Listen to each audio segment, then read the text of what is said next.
Hello guys, welcome to my channel গরম মশলা with MG. খুব সাধারণ মশলায় 10 থেকে 12 মিনিটে রান্না করে নেওয়া যায় এমনই একটা দুর্দান্ত স্বাদের পমফ্রেট মাছের রেসিপি নিয়ে চলে যাচ্ছি রেসিপিতে। 5টা মাঝারি সাইজের পমফ্রেট মাছকে খুব ভালো করে ধুয়ে পরিষ্কার করে নিয়ে লবণ আর হলুদ দিয়ে দিয়েছি, আর দিয়ে দিচ্ছি 1 চামচ সর্ষের তেল। আঁশবিহীন মাছ ভাজার সময় অনেক সময় ফুটতে পারে, সর্ষের তেল মাখিয়ে দিলে সেই সম্ভাবনাটা কমে যায়। ফ্রাইং প্যানে দিয়ে দিচ্ছি সর্ষের তেল। মাছের রেসিপি কিন্তু সর্ষের তেলেই ভালো হয়। তেলটাকে খুব ভালো মতো গরম করে নিয়ে এর মধ্যে আমি পমফ্রেট মাছগুলোকে দিয়ে দিচ্ছি, আর সবগুলোকে একসঙ্গে দিলাম না। আমি যে জায়গাটা নিয়েছি সেটা খুব বড় নয়, তাই সব মাছ একসঙ্গে দিয়ে দিলে মাছগুলো উল্টানোর সময় ভেঙে যেতে পারতো, তাই আমি দুবারে এই মাছগুলোকে ভেজে নেব। 2 থেকে 2.5 মিনিট পর পর একটু মাছগুলোকে উল্টে পাল্টে দিচ্ছি। আপনারা যেরকম মাছ ভাজা পছন্দ করেন সেরকমভাবে মাছগুলো ভেজে নেবেন। আমি কিন্তু একটু কড়া মাছ ভাজা পছন্দ করি। মোটামুটি 4 থেকে 4.5 মিনিটের মধ্যে দেখুন মাছগুলো বেশ লাল করে আমি ভেজে নিয়েছি, আর বাকি যে মাছগুলো আছে সেগুলোকেও আমি একইভাবে ভেজে নিয়েছি। মাছগুলো ভেজে নেওয়ার পর দেখুন তেল আর অবশিষ্ট নেই, তাই 1 চামচ মতো তেল দিয়ে দিলাম। তেলটাকে নাড়াচাড়া করে নিয়ে 2টো গোটা শুকনো লঙ্কা দিয়ে দিলাম। কোনো রান্নায় যখন শুকনো লঙ্কা ফোড়ন দেবেন, লঙ্কাটা আগে দেবেন। এইবার দিয়ে দিলাম সামান্য একটু কালো জিরে। 8 থেকে 10 সেকেন্ড ফোড়নটাকে একটু ভেজে নিচ্ছি। এইবার এর মধ্যে কেটে রাখা আলু দিয়ে দিয়েছি।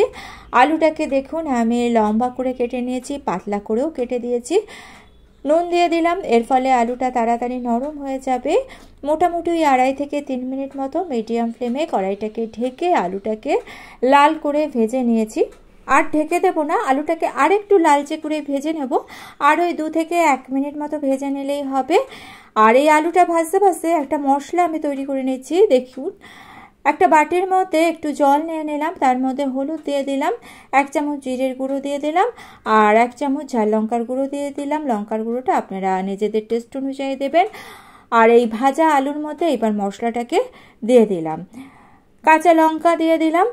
ভালো করে এইবার মশলাটাকে আমি কষে নেবো। রান্নাটা যাতে খুব তাড়াতাড়ি হয় তার জন্য আরও 2-2.5 মিনিট আমি ঢেকে দিয়েছিলাম। দেখুন 2-2.5 মিনিট পর মশলাটা একদম শুকিয়ে শুকিয়ে এসছে, আর মশলা কিন্তু ভালো মতো কষাও হয়ে গিয়েছে।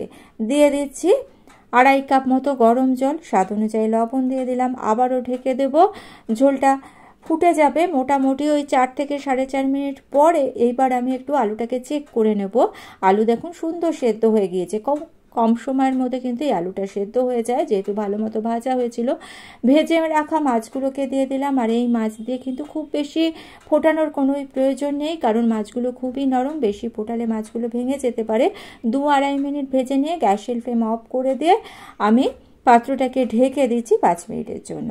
5 মিনিট পর ঢাকনা খুলে দিলাম। আমাদের পমফ্রেট মাছ কিন্তু পরিবেশনের জন্য একেবারে রেডি। খুব কম মশলা এবং তেলে এই রান্নাটা একবার বানিয়ে দেখবেন, গরম ভাতের সঙ্গে দুর্দান্ত লাগে। আর ভিডিওটা ভালো লেগে থাকলে চ্যানেলটা সাবস্ক্রাইব করে নিয়ে পাশে থাকা বেল আইকনটা প্রেস করে দিয়ে অল অপশনটা ক্লিক করে দেবেন, তাহলে যখনই নতুন কোনো ভিডিও আপলোড করব তার নোটিফিকেশন আপনাদের কাছে পৌঁছাবে। আর বাড়িতে বানালে অবশ্যই কমেন্টস করে জানাতে ভুলবেন না আপনাদের কেমন লাগলো। আজকে এই পর্যন্ত। Thanks for watching.